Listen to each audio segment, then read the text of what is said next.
Most people in their 20s are stressing about the wrong money problem. I mean, I have a lot of friends that are kind of choosing random battles to fight when it comes to personal finance. Right now, I just hit 25. Happy birthday to me, I guess. And my net worth just recently passed the 7-figure mark, which is crazy to say. But looking back, the things that actually changed my financial life were a lot more simpler than what the internet makes it out to be. And it wasn't owning specific stock or getting one specific credit card or even getting like a budget template. It was 3 main things: margin, ownership, and earning power. And that's really it. And if you can just worry about those 3 things, everything will fall into place. Especially if you're in your 20s or younger, you can mess up a lot and still be okay as long as you have those 3 things down. But on the contrary, if you never get these concepts, if you never get these 3 down and you get them all wrong, then you can watch every single finance video, read every single finance book, and still be stuck. So today I'm going to show you what actually matters financially in your 20s and what you can honestly just stop obsessing over and stop beating yourself over about. And here's a quick little disclaimer so YouTube doesn't take this down. This is not financial advice. This is based off of my personal experience, the research that I've done, the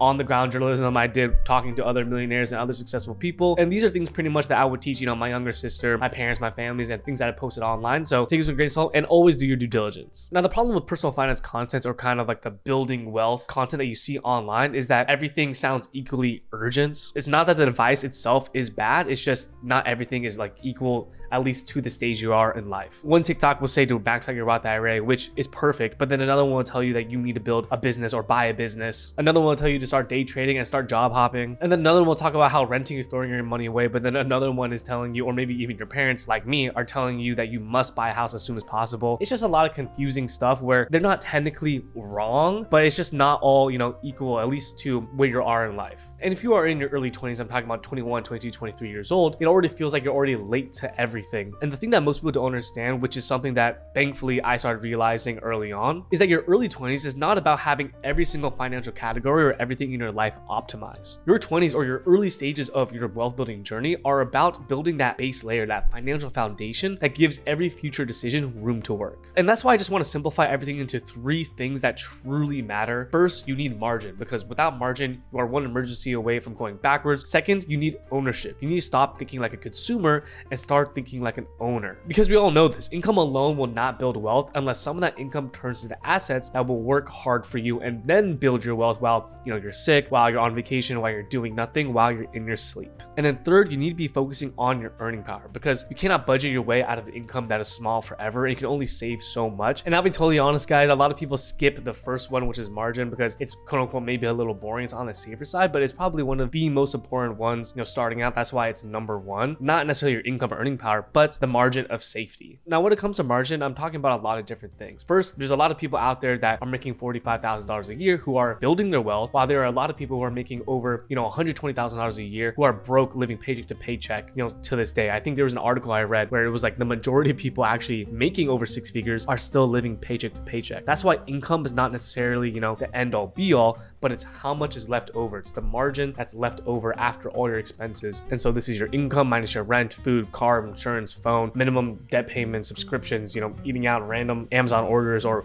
maybe traveling. It's all that. Whatever is left over is the margin or surplus. And you always want to be in a surplus. And so if you're not in a surplus, if your margin is 0, if, every single week or every 2 weeks, you're coming out with your paycheck and nothing's left over, you're living paycheck to paycheck, well, then you're not going to be able to invest. You're not going to be able to build your wealth, and you're going to be basically working to live. And that's what we call, my friends, the rat race. And we just don't want to be in that, And if you're in that situation, you're not going to be able to retire. You're not going to be able to go on that vacation. You're not going to be able to buy, whatever you want, or maybe save for your family. And if you're living paycheck to paycheck like this and you have 0 margin, it really traps you in maybe a life that you don't want. You can't leave this bad job. You can't move cities. You have no kind of freedom. And you can't even make a calm decision, because every decision is survival. And then the second part of margin I want to talk about is your margin of safety. Now, of course, this goes hand in hand with having money left over after every single paycheck, but it's also your emergency fund. It's the margin of safety. It's kind of like the buffer between you and life. Now, you probably heard me talk about this. It's your fail-safe fund. It's if something goes bad, if your car breaks down, if you get sick, how much money do you have left over? Let's say if any income stops coming in, will you be okay, and for how long? And so if you don't have any margin of safety, then again, taking risk or maybe leaving the job just becomes impossible. And so focusing on this margin is good financial habits, of of course, but it's also more about your lifestyle and just how you want to live your life. And speaking of that, you know that,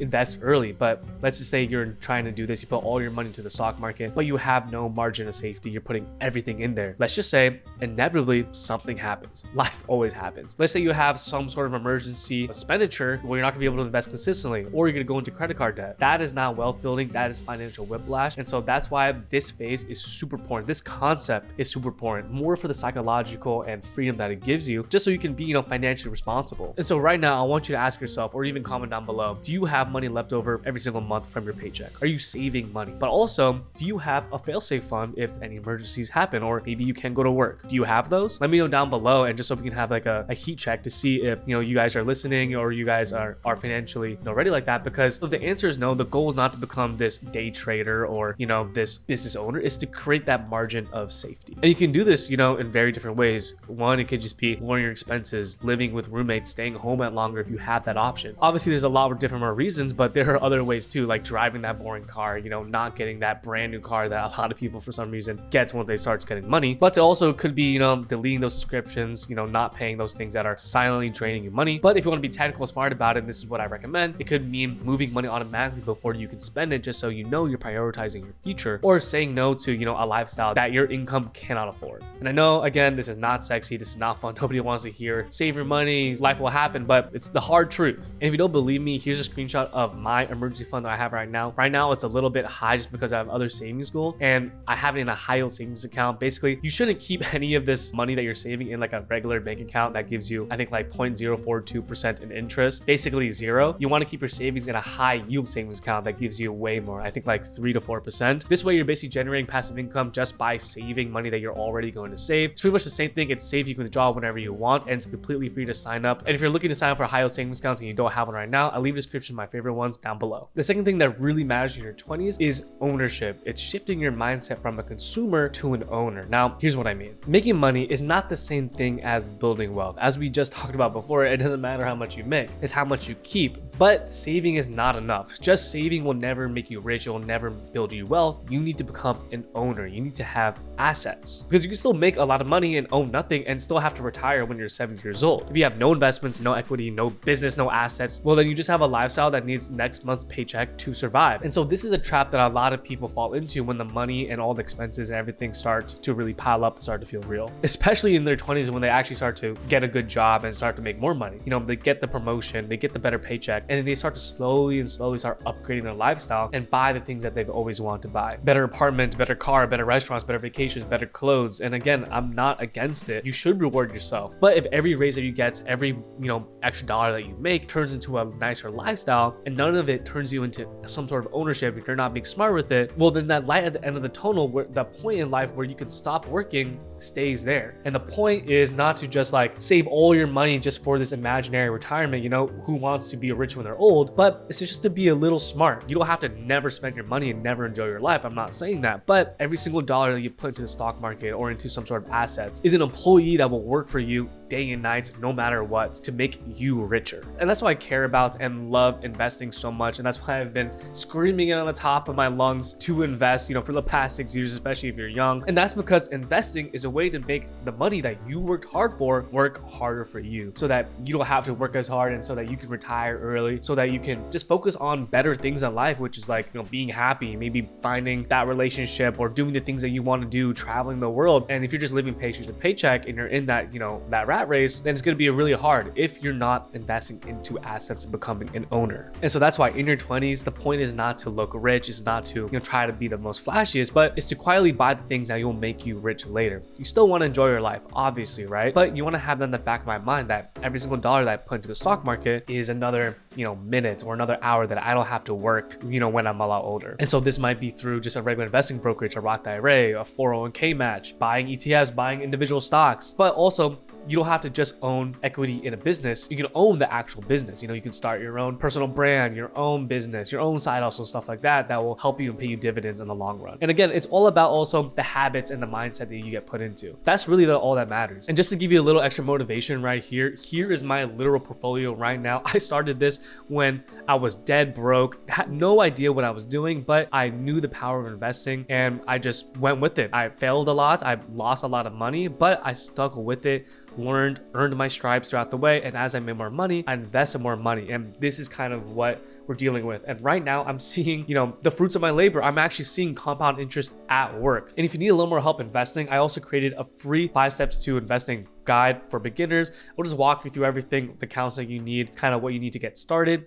It's for free. I'll leave it down in the description down below. I hope it helps. All right, the third thing that actually matters in your 20s is your earning power. And this one may sound a little obvious, but most people avoid it because it's kind of uncomfortable because of how the society is structured and kind of how we went about the earning power. And this is because at some point, as I mentioned before, you can't just save more money. You can cancel Netflix and stop buying coffee. You can, meal prep. You can never eat out. Of course, you can do that. You should be trying to save more money and budgeting and spending responsibly. But if you're making $38,000 a year in the high cost city, let's just say San Francisco, where I'm at, then there's a ceiling to how much budgeting can really save you. Now, obviously that doesn't mean budgeting is pointless. It just means budgeting is more defense. You need to be playing offense. And that's what focusing on your earning power is. Your 20s are the most important decade to increase your income, and it might just be the highest return investment that you can make. I always say that the best investment that you can make is not necessarily an ETF or a stock, but it's in yourself. Learning your skills, investing in more education, getting around better people, your environment, switching industries, asking for that raise, job hopping, building a side income, starting a business, or just being more valuable to a company or to whatever you're looking at, your industry, so that the market has to pay you more. This stuff compounds too. You don't just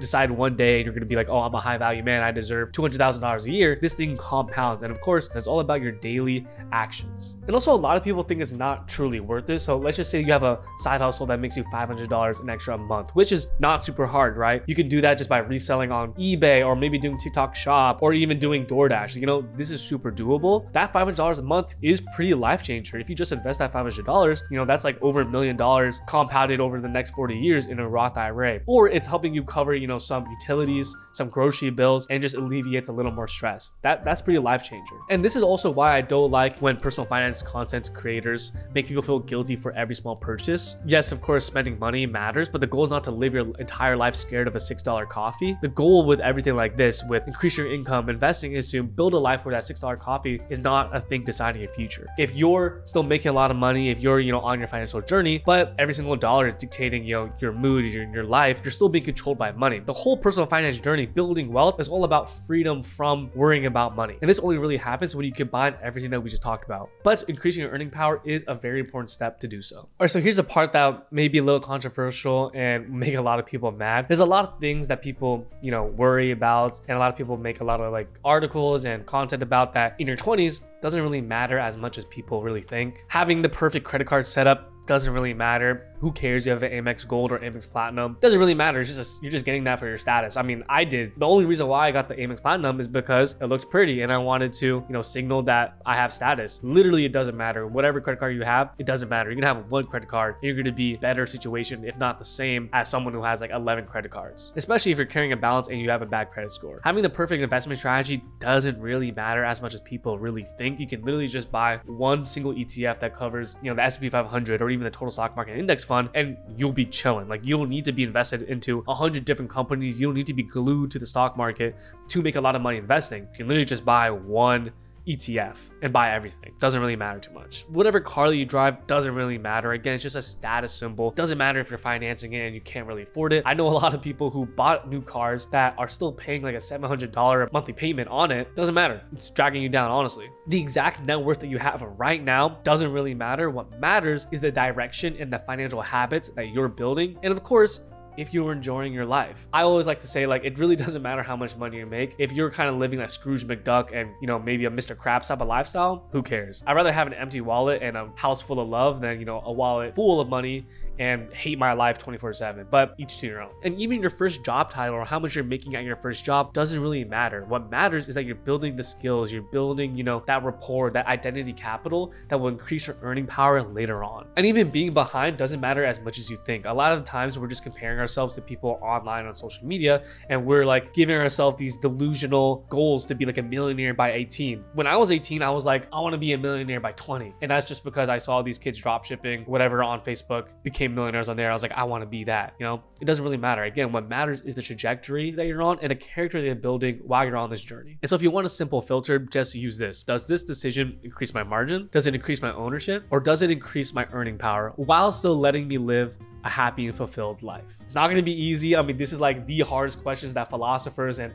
classical literature and all these books are trying to figure out, but this is kind of, your life's journey. This is something that I've been trying to work on, my entire time and put all of my research and findings, online. But this is it. If you can kind of just focus on these three categories, a lot of things are kind of just noise. It doesn't matter as much as you think. These three concepts, if you can nail these down, you're golden. And so if you are in your 20s and you feel behind, I want you to hear this. This is what actually matters. Everything else is a tool, a distraction, something you can optimize later on. It doesn't necessarily move the needle as much as you think. And I'm not saying this because I did everything perfectly. I made tons of mistakes. I bought so much dumb stuff. I mean, even now I bought so many dumb stuff. My Amazon bill is crazy for no apparent reason. I picked stupid stocks I should not have picked. I wasted a lot of money. I overthought things. I sacrificed my health, my relationships, my happiness for money. I made a lot of different terrible decisions. But the reason why I was able to build this wealth and design this lifestyle that I have right now is because I kept coming back to these three things that truly matter. Create the gap, get that margin of safety, buy assets, and increase your value. Just focus on that for the coming years and you'll be shocked at how different your life will look. And make sure you like and subscribe if you enjoyed this video. It means the world to me. And of course, till next time.